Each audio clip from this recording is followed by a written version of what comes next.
Today we'll start with a new topic which is called single entry system. और single entry system को एक और नाम से जाना जाता है अकाउंटिंग फॉर इनकम्प्लीट रिकॉर्ड्स। तो चाहे आप इसको सिंगल एंट्री सिस्टम बोल दो, चाहे आप इसको इनकम्प्लीट रिकॉर्ड्स वाली अकाउंटिंग सिस्टम बोल दो, एक ही बात है। इस चैप्टर को स्टार्ट करने से पहले एक चीज मैं आपको बताना चाहता हूं कि अभी तक जितना भी अकाउंटिंग मैंने आपको सिखाई है या आपने जितनी भी अकाउंटिंग आज तक सीखी है, that is based on double entry system, जिसको हम इस तरह से समझते आए हैं कि every transaction will be recorded in a journal with a debit effect and a credit effect. जब भी याद करो आपने एक ट्रांजैक्शन को रिकॉर्ड किया है, हमेशा उस ट्रांजैक्शन के अंदर एक आपने अकाउंट को डेबिट करना सीखा है और एक अकाउंट को आपने क्रेडिट करना सीखा है। इसको बोलते थे डबल एंट्री सिस्टम, यानी कि every transaction had two effects, एक डेबिट इफेक्ट और एक क्रेडिट इफेक्ट।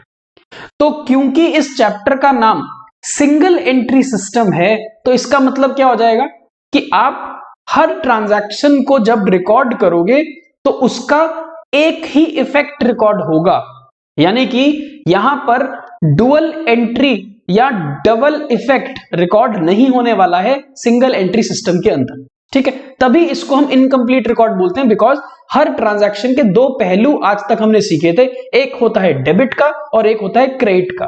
तो जब आप एक ट्रांजैक्शन को डेबिट और क्रेडिट दोनों इफेक्ट्स को रिकॉर्ड करते थे, वो कंप्लीट पिक्चर ऑफ अकाउंटिंग देता था। क्योंकि सिंगल एंट्री सिस्टम में ऐसा नहीं होने वाला है। सिंगल एंट्री सिस्टम में आप एक ट्रांजैक्शन को जब रिकॉर्ड करोगे तो उसका एक सिंपल इफेक्ट एक ही अकाउंट में रिकॉर्ड होने वाला है, यानी कि उसका सिंगल एस्पेक्ट होगा, सिंगल इफेक्ट होगा। और क्योंकि उसका दूसरा इफेक्ट गायब होगा, इसीलिए जो हमारी अकाउंटिंग रिकॉर्ड्स बनेंगे वो इनकम्प्लीट होंगे। सो बाय डेफिनेशन अभी तक हमें ये समझ आ चुका है। अब धीरे धीरे और इसको समझना शुरू करते हैं। Accounting records which are not kept according to double entry system are known as incomplete record. तो बहुत सिंपली क्या बोला कि जब भी कोई बंदा, जब भी कोई व्यक्ति, जब भी कोई accountant proper double entry system follow नहीं करेगा, डुअल एस्पेक्ट सिस्टम पे नहीं चलेगा, तो जो वो अकाउंटिंग रिकॉर्ड्स बना रहा होगा वो सिंगल एंट्री होंगे और वो इनकम्प्लीट रिकॉर्ड्स होंगे। Many authors describe it as single entry system. Clear हुआ? It is also not a shortcut method as an alternative to double entry system. एक बात आपने ध्यान से याद रखनी है कि डबल एंट्री सिस्टम एकमात्र ऐसा सिस्टम है जो फुल्ली कंप्लीट रिकॉर्ड्स हमारे को प्रेजेंट करता है, लेकिन सिंगल एंट्री सिस्टम उस डबल एंट्री सिस्टम का कोई ऑल्टरनेट मेथड नहीं है, कोई उसका शॉर्टकट नहीं है, कोई इजीएस्ट वे नहीं है। ये सिंगल एंट्री सिस्टम तो एक गलत तरीके से अकाउंटिंग करने का सिस्टम है या आधी अधूरी अकाउंटिंग करने का तरीका है, ये पूरा तरीका नहीं है। It is only a mechanism of maintaining records whereby some transactions are recorded with proper debit and credit, while in case of other transaction either one sided or no entry is made। तो single entry system एक अधूरा system है, आधा system है। ये double entry system का shortcut नहीं है, ऑल्टरनेट नहीं है। तो आपने हमेशा डबल एंट्री सिस्टम ही फॉलो करना है, जो आज तक मैंने आपको सिखाया है, जो आज तक आप लोगों ने सीखा है। सिंगल एंट्री सिस्टम एक ऐसा सिस्टम अपना लेते हैं लोग जहां पर उनकी कन्वीनियंस होती है। जिस अकाउंटेंट को, जिस बिजनेसमैन को एक प्रॉपर अकाउंटिंग नहीं आती है, तो वो अपने हिसाब से थोड़ा बहुत आधा अधूरा रिकॉर्ड मेंटेन करना शुरू कर देता है। जब भी कोई व्यक्ति आधा अधूरा रिकॉर्ड मेंटेन करता है, तो हम ये कह सकते हैं कि कुछ ट्रांजैक्शंस तो उसने डबल एंट्री पे रिकॉर्ड कर ली होंगी, यानी कि उसका proper debit, proper credit record किया होगा। कुछ ट्रांजैक्शन को सिर्फ उसने वन साइडेड इफेक्ट दिया होगा, आधा रिकॉर्ड किया होगा और आधा रिकॉर्ड नहीं किया होगा। और शायद ऐसा भी हो सकता है कुछ ट्रांजैक्शंस को उसने रिकॉर्ड ही नहीं किया होगा, बिकॉज वो एक प्रॉपर अकाउंटिंग नहीं समझता है, वो एक प्रॉपर अकाउंटिंग सिस्टम को फॉलो नहीं कर रहा है। सिंगल एंट्री सिस्टम की एक बहुत अच्छी तरीके से अगर मैं आपको डेफिनेशन दूं तो वो ये है, under this system records of cash and personal accounts of debtor creditor are properly maintained। कहता है एक ऐसा सिस्टम जिसको हम सिंगल एंट्री बोलते हैं या इनकम्प्लीट रिकॉर्ड सिस्टम बोलते हैं, वो एक ऐसा सिस्टम है जहां पर कैश की ट्रांजैक्शन को प्रॉपरली रिकॉर्ड किया जा रहा है, यानी कि जो कैश अकाउंट मेंटेन करेंगे वो प्रॉपर रिकॉर्ड होगा। कहां से कितना कैश आया, कहां कितना कैश गया, कितना कैश स्टार्टिंग में हमारे पास था, कितना cash end of the day या एंड ऑफ द ईयर में हमारे पास है, वो जो कैश अकाउंट है वो प्रॉपरली बनाया गया है, उसकी आने की और जाने की प्रॉपर रिकॉर्डिंग हो रखी है। सिमिलरली पर्सनल अकाउंट डेटर का हो और क्रेडिटर का हो, वो भी प्रॉपरली मेंटेन्ड है, लेकिन the information relating to assets, liabilities, expenses, income और revenues is partially recorded, hence these are usually referred to as incomplete record. तो कह रहे हैं, एग्जाम्पल के थ्रू समझाता हूं।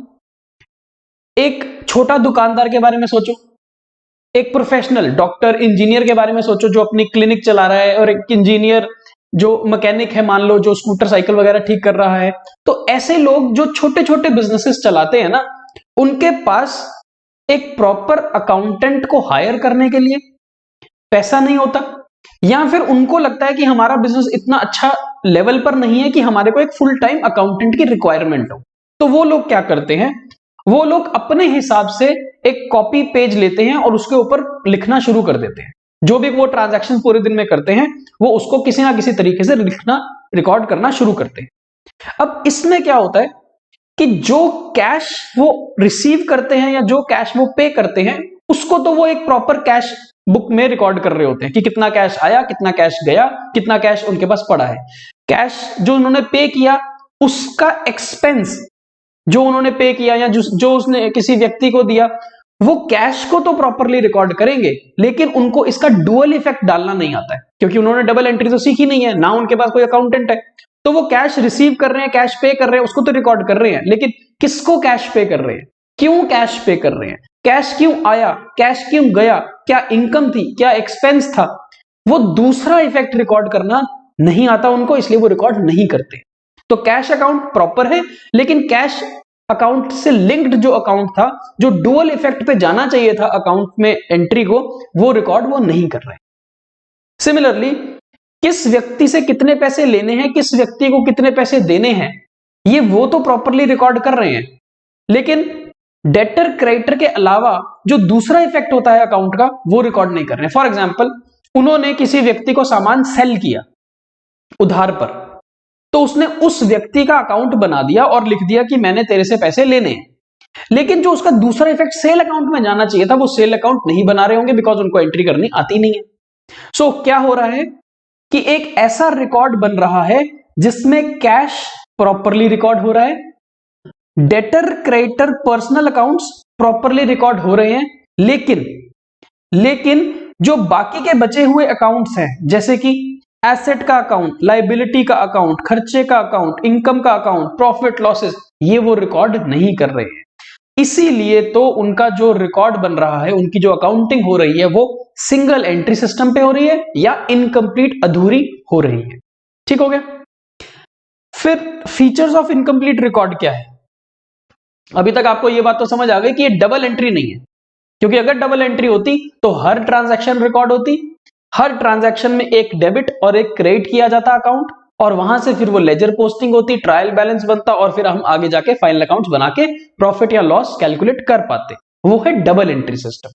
अब क्योंकि सिंगल एंट्री सिस्टम में आधे अकाउंट्स बनाए हैं, आधे अकाउंट्स नहीं बनाए हैं, जो बनाए हैं ये भी गारंटी नहीं है कि वो सही बनाए हैं कि गलत बनाए हैं, इसीलिए हम ट्रायल बैलेंस नहीं बना पाएंगे, क्योंकि ट्रायल बैलेंस तभी बनता है जब डुअल एस्पेक्ट सिस्टम चल रहा हो, डबल एंट्री फॉलो हो रही हो, और ऐसा तो यहां हो नहीं रहा। इसका मतलब अगर मैं अधूरे अकाउंट्स को लेके एक ट्रायल बैलेंस बनाने की कोशिश करूंगा तो वो कभी भी मैच नहीं होगा। क्यों? क्योंकि उसके अंदर इनकम्प्लीटनेस है, वो कंप्लीट नहीं है। इसीलिए हम इनकम्प्लीट रिकॉर्ड्स को as a method of accounting नहीं मानते हैं। Single entry system is not a method of accounting. ये तो सिर्फ एक जुगाड़ का तरीका है, ये एक ऐसा तरीका है जिसमें अपनी कन्वीनियंस के हिसाब से बिजनेसमैन आधे अधूरे रिकॉर्ड्स बना रहा है, जो उसको इंटरेस्ट रखता है, जिसमें वो जो उसको रोज चाहिए होते हैं, यानी कि किससे कितने लेने हैं, किसको कितने पैसे देने हैं, डेटर क्रेडिटर, और कितना कैश उसके पास है, ये तो उसको रोज जानना पड़ता है, लेकिन उसको कोई फर्क नहीं पड़ता उस बिजनेसमैन को कि उसने कितना सामान खरीदा है, कितना सामान बेचा है, कितना खर्चा हुआ, कितना इनकम हुई, वो तभी इसका रिकॉर्ड नहीं बना पा रहा है। ठीक है, आगे चलते हैं फीचर्स के ऊपर। Incomplete records may be due to partial recording of transaction, as is the case with small shopkeepers, or the accounting records may be rendered to the state of incompleteness due to natural calamity, theft of fire. एक बात अभी तक हमने समझ ली कि जो छोटा दुकानदार होता है, जो छोटे बिजनेसमैन होते हैं, प्रोफेशनल्स होते हैं, वो एक अकाउंटेंट हायर नहीं कर सकते, इसीलिए वो प्रॉपर अकाउंटिंग नहीं कर रहे। लेकिन कई बार ऐसा भी हो सकता है कि हमने रिकॉर्ड्स तो प्रॉपर बनाए थे, लेकिन because of a natural calamity, theft, fire, ठीक है, अर्थक्वेक के कारण, आग लगने के कारण, चोरी होने के कारण हमारे जो रिकॉर्ड्स हैं वो इनकम्प्लीट रह गए। मान लो मैंने अपनी अकाउंटिंग कर रखी थी, बुक्स बना रखी थी, लेकिन जिस जगह पर रखी थी वहां पर आग लग गई। अब जब आग लग जाती है तो कुछ रिकॉर्ड्स जल जाते हैं और कुछ रिकॉर्ड्स हमने बचा लिए। जो रिकॉर्ड्स हमने बचा लिए वो तो हमारे पास हैं, लेकिन जो उनका दूसरा इफेक्ट होगा किसी और अकाउंट में जो जल चुका है, इसी कारण से जो बचे हुए रिकॉर्ड्स हैं वो इनकम्प्लीट रह गए। तो जरूरी नहीं होता कि इनकम्प्लीट रिकॉर्ड्स कोई बंदा बना रहा होगा। कुछ लोग सिंगल एंट्री सिस्टम फॉलो कर रहे हैं, शॉपकीपर्स हैं, छोटे छोटे दुकानदार हैं, जिनको एक प्रॉपर अकाउंटेंट नहीं रखना है, नॉलेज नहीं है, तो वो अपने हिसाब से रिकॉर्डिंग कर रहे हैं, आधी अधूरी। ठीक हो गया। और कुछ ऐसे हैं जिसके रिकॉर्ड्स तो कंप्लीट थे, लेकिन बिकॉज ऑफ थेफ्ट, फायर, उनका जो रिकॉर्ड है वो आधा रह गया, जल गया है और चोरी हो गया, इस कारण से रिकॉर्ड्स इनकम्प्लीट हो गए। अब इनकम्प्लीट रिकॉर्ड के फीचर क्या है? फीचर बहुत सिंपल सी बात है, ये एक unsystematic method of recording transaction है। कोई सिस्टम नहीं है इसके अंदर, अपनी मनमर्जी से कुछ रिकॉर्ड कर लो, अपनी मनमर्जी से कुछ रिकॉर्ड मत करो, ऐसा कोई सिस्टम नहीं है। So this is a unsystematic method of recording. Generally cash transactions, personal accounts are properly maintained and there is no information regarding revenue, gain, expense, losses, assets and liabilities. तो जो businessman incomplete record बना रहा है वो आपको cash account दिखा देगा, personal accounts बता देगा कि किससे मैंने कितने पैसे लेने हैं, किसको मैंने कितने पैसे देने हैं, लेकिन कितने उसके पास एसेट्स हैं, कितनी उसकी लाइबिलिटीज हैं, कितना उसने पैसा कमाया है, कितना उसने पैसा स्पेंड किया है, ये वो बताने में नाकाम हो जाएगा बिकॉज उसने रिकॉर्ड्स प्रॉपरली मेंटेन नहीं किए। पर्सनल ट्रांजैक्शन ऑफ बिजनेसमैन और ओनर में also be recorded in the cash book. अब जो बिजनेसमैन खुद अपने घर पैसा लेके चले जाता है, वो ड्राइंग्स लिख के कैश बुक में एंट्री कर देगा, लेकिन वो ड्राइंग अकाउंट नहीं बना रहा होगा। तो कैश अकाउंट सही है, जितना पैसा बिजनेसमैन ने विड्रॉ किया उतना हमने कैश अकाउंट में से माइनस कर दिया, लेकिन जो इसका डुअल इफेक्ट ड्राइंग अकाउंट में जाना था वो ड्राइंग अकाउंट उसने नहीं बनाया होगा, क्योंकि बिजनेसमैन अपना अकाउंट नॉर्मली नहीं बना रहा होगा सिंगल एंट्री सिस्टम के अंदर। Different organisations maintain records according to their convenience and need and their accounts are not comparable due to lack of uniformity. Single entry system एकमात्र इसीलिए फॉलो किया जा रहा है, क्योंकि ये कन्वीनियंट है। हर व्यक्ति अपने हिसाब से, अपनी नीड के हिसाब से, अपनी इच्छा के अनुसार से, अपनी रिक्वायरमेंट के हिसाब से आधे अधूरे रिकॉर्ड्स बनाता है और वो उसमें खुश हो जाता है, संतुष्ट हो जाता है। क्यों? क्योंकि उसको अपने रिकॉर्ड मेंटेन अपने हिसाब से रखने चाहिए थे। कितना पैसा आया, कितना पैसा गया, कितना है लेना पैसा, कितना पैसा देना है, इसी में वो खुश है। उसको कोई लेना देना नहीं है उसके पास कितने एसेट्स हैं, कितनी लाइबिलिटीज हैं, कहां से पैसा कमाया, कहां पैसा खर्च कर दिया। ठीक है, लेकिन सबसे बड़ी समस्या क्या आएगी? सबसे बड़ी समस्या ये आएगी, टू असर्टन द प्रॉफिट और लॉस और for obtaining any information the necessary figures can be collected only from the original vouchers as sale invoice, purchase invoice etcetera.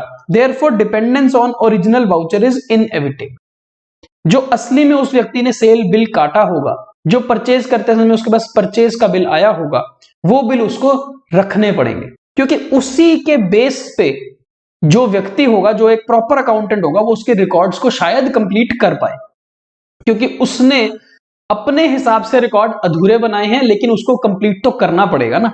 तो कंप्लीट करने के लिए जो नया अकाउंटेंट आएगा, जिसको वो हायर करेगा प्रोफेशनल को, वो उससे ओरिजिनल रिकॉर्ड्स मांगेगा, जिसको आप समझते क्या हो? वाउचर्स। सेल का वाउचर लेगा, परचेज का वाउचर लेगा, पेमेंट वाउचर है, रिसीट वाउचर है। ठीक है, तो ये वाउचर्स को यूज करके हम अपने इनकम्प्लीट रिकॉर्ड्स को पूरा कर सकते हैं। The profit or loss for the year cannot be ascertained under this system with high degree of accuracy.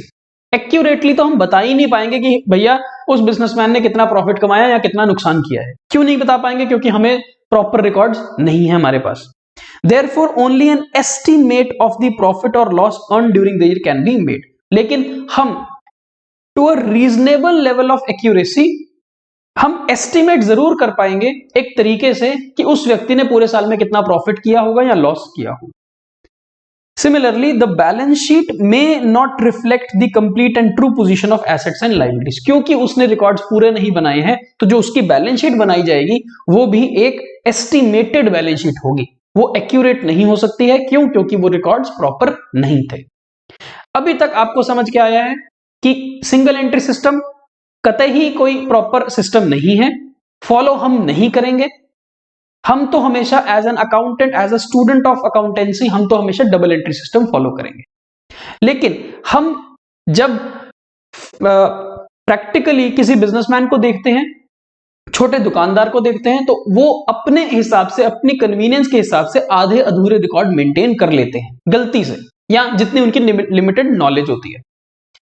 अब उस इनकम्प्लीट रिकॉर्ड को अगर वो बिजनेसमैन मुझे एज एन अकाउंटेंट ये बोले कि सर ये रिकॉर्ड जो मैंने बनाए हैं आधे अधूरे, इसको कृपया आप पकड़ो, या तो इसको कंप्लीट कर दो अपनी नॉलेज के हिसाब से, और जो भी कंप्लीट करने के लिए आपको मुझसे रिकॉर्ड चाहिए, जैसे कि सेल के बिल चाहिए, परचेज के बिल चाहिए, बैंक की स्टेटमेंट चाहिए, डेटर क्रेडिटर से कॉपी ऑफ अकाउंट अगर हम मंगा ले, कैश का रिकॉर्ड आपको मैंने दे दिया, आप मुझसे ये पूछ लो कि मैंने पूरे साल में कितने एसेट्स खरीदे हैं, मुझसे ये पूछ लो मैंने पूरे साल में कितने लायबिलिटीज को इनकर किया है, कितने एसेट्स बेच दिए हैं, कितनी लायबिलिटीज पे ऑफ कर दी है, क्या कोई मेरा क्रेडिट कार्ड है, क्या कोई मैंने बैंक से लोन लिया है। अगर आप ये सारी ट्रांजैक्शंस के बारे में मुझसे पूछना चाहते हो, तो बिजनेसमैन अकाउंटेंट को ये सारे जवाब अगर दे दे, तो हम क्या करेंगे एज एन अकाउंटेंट, हम उस बिजनेसमैन से ये सारी इंफॉर्मेशन लेने के बाद इनकम्प्लीट रिकॉर्ड्स को कंप्लीट करेंगे। ये एक तरीका है जिसके थ्रू हम इनकम्प्लीट सिंगल एंट्री रिकॉर्ड्स को कन्वर्ट कर सकते हैं डबल एंट्री सिस्टम में। तो हमारे पास एक तरीका है जिसमें हम कन्वर्जन मेथड फॉलो करेंगे, और जो आधे अधूरे इनकम्प्लीट रिकॉर्ड्स उस बिजनेसमैन ने बना के हमारे को दिए हैं, तो as an accountant what we will do is we will convert those incomplete record into complete records. ऐसा हम कर सकते हैं। और कंप्लीट करने के बाद हम क्या करेंगे, हम ट्रायल बैलेंस बनाएंगे। जैसे ही हम कंप्लीट कर लेंगे तो हम एक ट्रायल बैलेंस बनाएंगे। अब बहुत बार ऐसा होगा कि ट्रायल बैलेंस टैली ना हो, हिट एंड ट्रायल कर रहे हैं ना, हमने तो जुगाड़ किया था कि हम कंप्लीट करेंगे रिकॉर्ड्स को, लेकिन कंप्लीट करते करते कई बार सिचुएशन ऐसी आ जाती है कि हम एक डेड एंड पर आ जाते हैं। डेड एंड पर इसलिए आ जाते हैं क्योंकि हमारे पास इंफॉर्मेशन शायद नहीं होती। अब पूरे साल में जितनी ट्रांजैक्शन हुई है, 365 दिन में पता नहीं कितनी हजारों ट्रांजैक्शन हुई होंगी, ये बिजनेसमैन ने शायद आपको प्रॉपरली नहीं बताई है। तो आप इनकम्प्लीट को कंप्लीट करते गए और आपने एक लेवल ऑफ एक्यूरेसी तक उसको पहुंचा दिया। आप एक ट्रायल बैलेंस बनाओगे, ट्रायल बैलेंस बनाते समय आप चेक करोगे कि आपका ट्रायल बैलेंस मैच हो रहा है कि नहीं हो रहा। बहुत बार ऐसा होगा कि ट्रायल बैलेंस मैच नहीं होगा। जब ट्रायल बैलेंस मैच नहीं होगा तो फिर आप अपना नॉलेज को यूज करके आप चेक करोगे कि ऐसी कौन सी इंफॉर्मेशन है जो अभी भी गायब है, जो अभी भी इंफॉर्मेशन उस बिजनेसमैन ने आपको नहीं दी है। जैसे ही आप और क्वेश्चनिंग करोगे उस बिजनेसमैन से और चीजें पूछोगे, वो इंफॉर्मेशन देगा। उस इंफॉर्मेशन को फिर से आप रिकॉर्ड करोगे अपने बुक्स में और फिर कोशिश करोगे ट्रायल बैलेंस को बनाने की। करते करते हिट एंड ट्रायल मेथड के थ्रू बहुत बार आप कोशिश करोगे, एक लेवल ऐसा आ जाएगा जब ट्रायल बैलेंस आपका नियर टू मैचिंग हो जाएगा। अब जब आपके सारे सवाल खत्म हो गए, एज एन अकाउंटेंट आपको लग रहा है कि आपने हर तरीके से ट्रांजैक्शंस को रिकॉर्ड कर लिया है और आप कॉन्फिडेंट हो एज एन अकाउंटेंट कि हाँ अब ये रिकॉर्ड्स कंप्लीट लग रहे हैं, तो फिर आप अपने ट्रायल बैलेंस को मैच कर दोगे। मैच करने के लिए कुछ ना कुछ आपको प्लस माइनस करना पड़ेगा and you will make sure कि आपका ट्रायल बैलेंस डेबिट और क्रेडिट साइड बराबर हो गई है। जैसे ही आपके पास एक टैलीड मैच्ड ट्रायल बैलेंस आ जाएगा, उसके बाद क्या करते हो आप, फाइनल अकाउंट्स बनाओगे। So you will make a trading account, profit and loss account and balance sheet. तो एक ट्रायल बैलेंस जो अग्रीड है, टैलीड है, मैच है, वहां से अब आप ट्रेडिंग अकाउंट बना सकते हो, पीएनएल अकाउंट बना सकते हो और बैलेंस शीट बना सकते हो। तो आपने क्या किया, आपने एक कन्वर्जन मेथड यूज किया, इनकम्प्लीट रिकॉर्ड्स को कंप्लीट किया यूजिंग ऑल द इंफॉर्मेशन जो बिजनेसमैन आपको प्रोवाइड करेगा, और आपने फाइनल अकाउंट्स बना दिए। इतना बड़ा मेथड होता है ये। Conversion method wherein single entry is converted into double entry record. तो ये एक तरीका है। दूसरा तरीका क्या है, अगर हम इतना झमेला नहीं करना चाहते, इतना हमें एक्यूरेसी नहीं चाहिए और अकाउंटेंट को कोई इंफॉर्मेशन ज्यादा प्रोवाइड नहीं की जा रही है, तो वो अकाउंटेंट उस बिजनेसमैन का प्रॉफिट और लॉस एस्टिमेट कर पाएगा। अब एस्टिमेट करने के लिए वो अकाउंटेंट क्या करेगा, जो आधे अधूरे रिकॉर्ड्स हैं, आधी अधूरी इंफॉर्मेशन है, वो लेगा और वो एक मेथड यूज करेगा जिसको हम क्या बोलते हैं, नेटवर्थ मेथड या फिर स्टेटमेंट ऑफ अफेयर्स मेथड। तो वो अकाउंटेंट प्रॉफिट और लॉस को कैलकुलेट करने के लिए एक नेटवर्थ मेथड का इस्तेमाल कर सकता है, जिस मेथड में वो इनकम्प्लीट रिकॉर्ड्स को ही यूज करेगा, वो इनकम्प्लीट को कन्वर्ट नहीं करेगा डबल एंट्री के अंदर। ठीक है, तो आपके पास अभी तक क्या बात समझ आती है, आपके पास एक बात समझ आती है कि जो सिंगल एंट्री सिस्टम है वो एक इनकम्प्लीट रिकॉर्ड्स पेश करता है। इनकम्प्लीट रिकॉर्ड्स के अंदर कैश का अकाउंट ओके होगा और पर्सनल अकाउंट मतलब डेटर्स और क्रेडिटर्स, इनके अकाउंट भी ओके होंगे। इसके अलावा और कोई भी एनी अदर अकाउंट प्रॉपर नहीं होगा, जैसे कि सेल अकाउंट आपके पास नहीं होगा, परचेज अकाउंट आपके पास नहीं होगा, एसेट के अकाउंट्स आपके पास नहीं होंगे, लायबिलिटीज के अकाउंट आपके पास नहीं होंगे, इनकम्स के अकाउंट गायब होंगे, एक्सपेंसेस के अकाउंट गायब होंगे। क्यों होंगे? क्योंकि डुअल इफेक्ट फॉलो नहीं किया है, तो ये अकाउंट्स अवेलेबल नहीं होंगे। तो हमने लिख दिया these accounts will not be available और दे मे बी इनकम्प्लीट, वो उसमें एंट्री आधी अधूरी होंगी, एक दो होंगी और बाकी नहीं होंगी। ये है इनकम्प्लीट रिकॉर्ड्स। अब इस इनकम्प्लीट रिकॉर्ड से हमारे को क्या निकालना है, हम चाहते हैं कि हम पूरे साल का प्रॉफिट और लॉस निकाल सके। प्रॉफिट और लॉस निकालने के लिए हम लोगों के पास दो मेथड्स होंगे। हम लोगों के पास कितने मेथड्स होंगे? दो मेथड्स। एक तरीका तो यह है कि आप कन्वर्जन मेथड यूज करो, और कन्वर्जन मेथड में क्या करना है, सिंगल एंट्री रिकॉर्ड्स को डबल एंट्री रिकॉर्ड्स में कन्वर्ट कर दो, जो मैंने अभी आपको सारी कहानी बताई। जैसे ही आपके पास डबल एंट्री रिकॉर्ड्स आ जाएंगे, आप क्या बना लेना, आप बना लेना एक ट्रायल बैलेंस। और जैसे ही ट्रायल बैलेंस आपके पास आ जाता है, आपको पता है यहां से आप फाइनल अकाउंट्स तो बना ही सकते हो, जो हमने अभी पिछली क्लासेस में सीखा है। फाइनल अकाउंट मतलब ट्रेडिंग अकाउंट जीपी निकाल लोगे, पीएनएल अकाउंट नेट प्रॉफिट निकाल लोगे और फिर बैलेंस शीट बना के एसेट्स और लायबिलिटीज को मैच करके खत्म कर दोगे। ये है कन्वर्जन मेथड, जिसको हम बहुत बाद में करेंगे। लेकिन एक मेथड और है आपके पास जिसको हम यूज करते हैं, और उस मेथड का नाम है net worth method. Net worth method, इसको statement of affairs SOA method भी बोलते हैं। इस मेथड में हम यूज करेंगे सिंगल एंट्री रिकॉर्ड्स को, यानी कि हम किसी ना किसी तरीके से जो सिंगल एंट्री रिकॉर्ड्स, जो आधे अधूरे रिकॉर्ड्स वो बिजनेसमैन हमारे को देगा, हम उसी को यूज करेंगे और उसी को यूज करके हम प्रॉफिट या लॉस को एस्टिमेट करेंगे। यहां वर्ड यूज हो रहा है एस्टिमेशन, क्योंकि हम प्रॉफिट और लॉस को एनालाइज कर रहे हैं रिकॉर्ड्स के थ्रू, और प्रॉफिट और लॉस को हम कैलकुलेट करने की कोशिश कर रहे हैं, हम एस्टिमेट करने की कोशिश कर रहे हैं। हम एक्यूरेटली नहीं बता पाएंगे आधे अधूरे रिकॉर्ड्स को यूज करके कि उस व्यक्ति ने, बिजनेसमैन ने कितना प्रॉफिट कमाया था। Unlike conversion method, conversion method तो नियर टू एक्यूरेसी हमारे को ले आएगा, 90-95% हमारे को एक्यूरेट रिकॉर्ड्स बना के दे देगा। लेकिन ये जो मेथड है, ये मेथड इनकम्प्लीट रिकॉर्ड को यूज करने को बोल रहा है। ये मेथड हमारे को सिर्फ एक एस्टिमेट दे सकता है, कंप्लीटनेस नहीं दिखा सकता है। ठीक है, in the first part of this whole chapter हम इस नेटवर्थ मेथड को ही यूज करने वाले हैं, और इस नेटवर्थ मेथड को एक और नाम दिया गया है जिसको हम बोलते हैं SOA method, which is statement of affairs method. ठीक है, सो अभी हम क्या स्टार्ट करने वाले हैं? अभी हम ये स्टार्ट करने वाले हैं कि अगर हमारे को इनकम्प्लीट रिकॉर्ड्स मिले, इनकम्प्लीट इंफॉर्मेशन मिले, तो उस इनकम्प्लीट इंफॉर्मेशन से क्या हम उस बिजनेसमैन को उसके पूरे साल का प्रॉफिट लॉस बता पाएंगे? अगर बता पाएंगे तो हम कैसे बताएंगे? ये है नेटवर्थ मेथड। तो इसके ऊपर चलते हैं। Now under the net worth method हम क्या करेंगे? हम सबसे पहले एक स्टेटमेंट ऑफ अफेयर्स बनाएंगे। सर ये स्टेटमेंट ऑफ अफेयर्स क्या है? स्टेटमेंट ऑफ अफेयर्स कुछ भी नहीं है, ये वही है जिसको हम बैलेंस शीट बोला करते थे।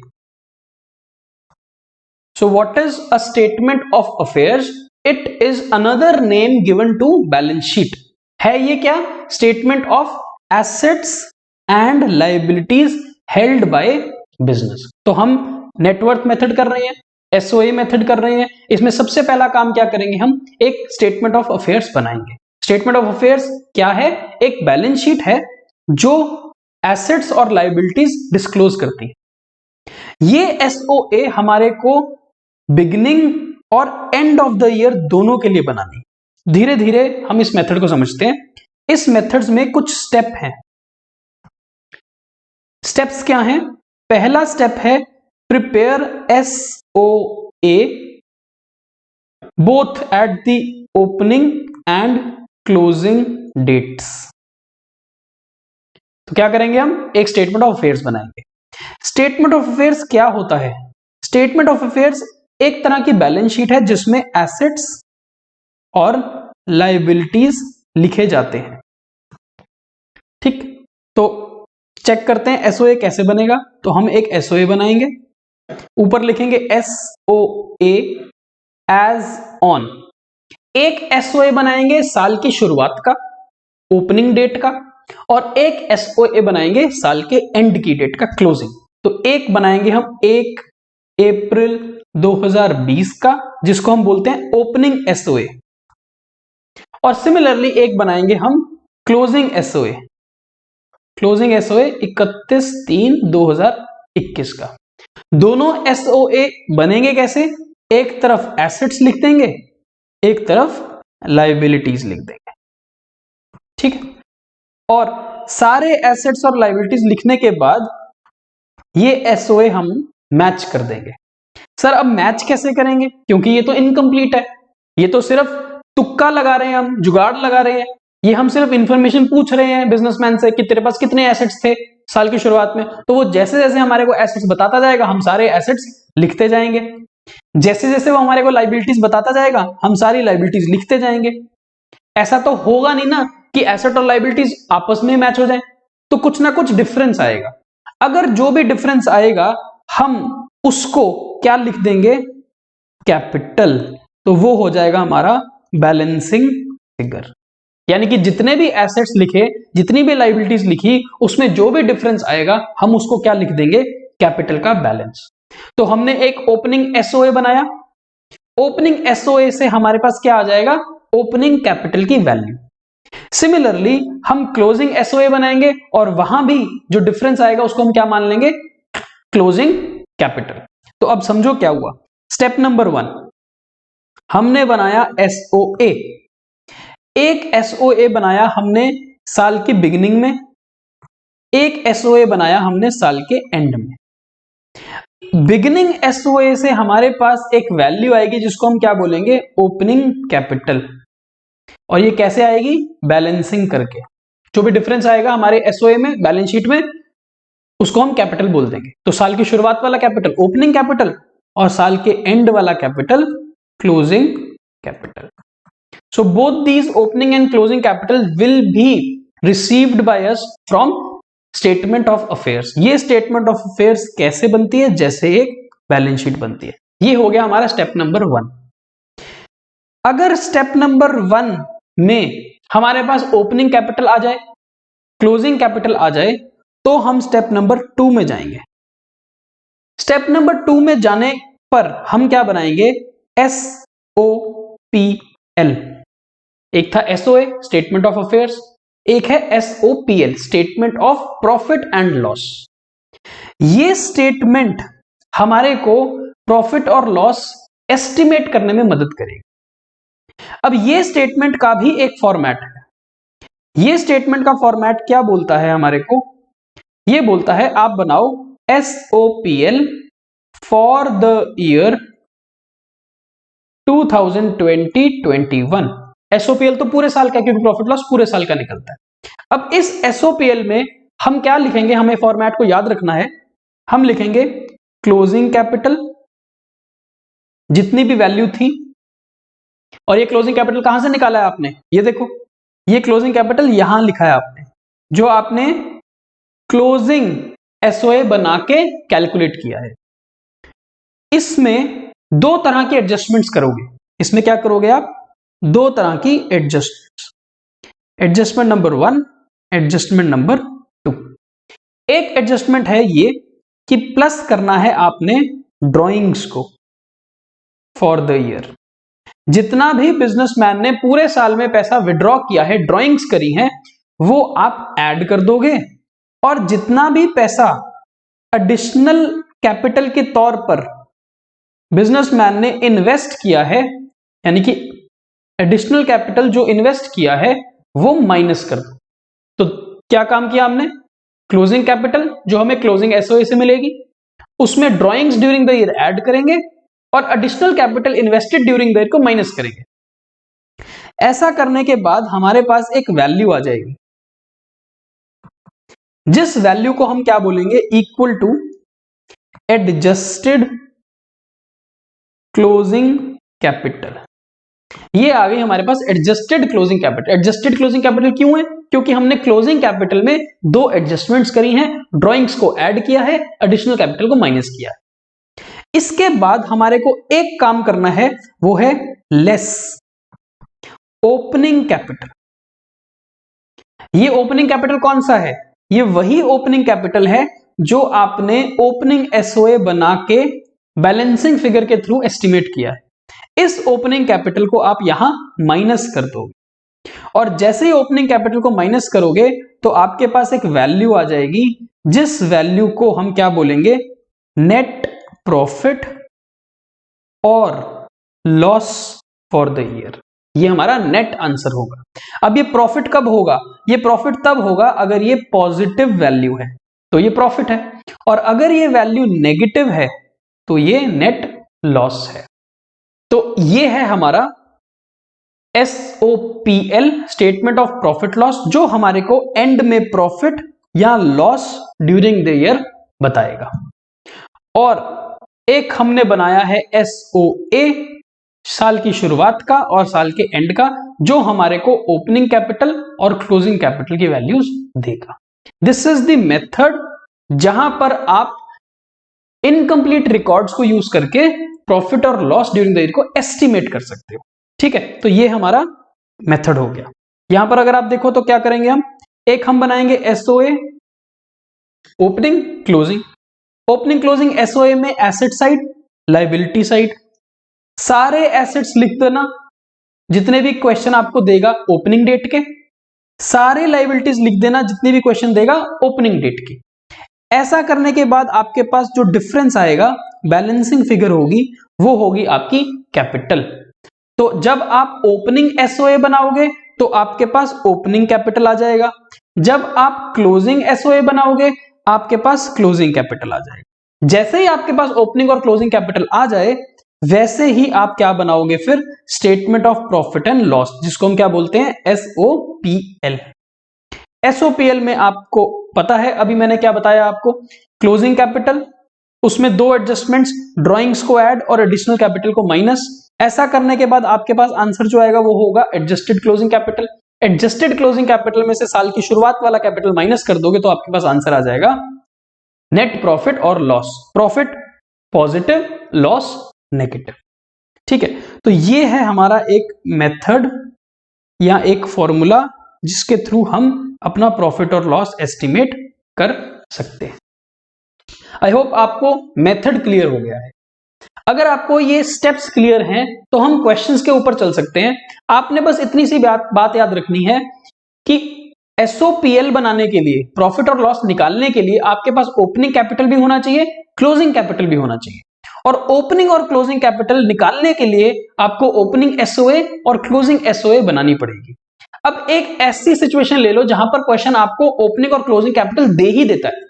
अगर आपके पास ओपनिंग और क्लोजिंग कैपिटल दे ही दिए उसने, फिर एसओए बनाने की जरूरत नहीं है। बिकॉज एसओए बनाना हमें क्यों जरूरी था? Because we wanted opening capital and closing capital values. और वो कब आ सकती थी?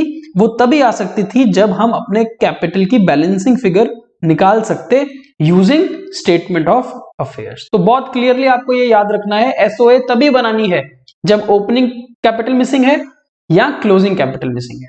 अगर ओपनिंग कैपिटल क्लोजिंग कैपिटल दोनों मिसिंग है तो दो एसओए बनेंगी, एक ओपनिंग एक क्लोजिंग। अगर ओपनिंग कैपिटल गिवन है लेकिन क्लोजिंग कैपिटल मिसिंग है तो ओपनिंग एसओए बनाने की जरूरत नहीं है, because you have already the value of opening capital. तो फिर आपको सिर्फ क्या बनाना पड़ेगा? Closing SOA to calculate closing capital. ठीक है,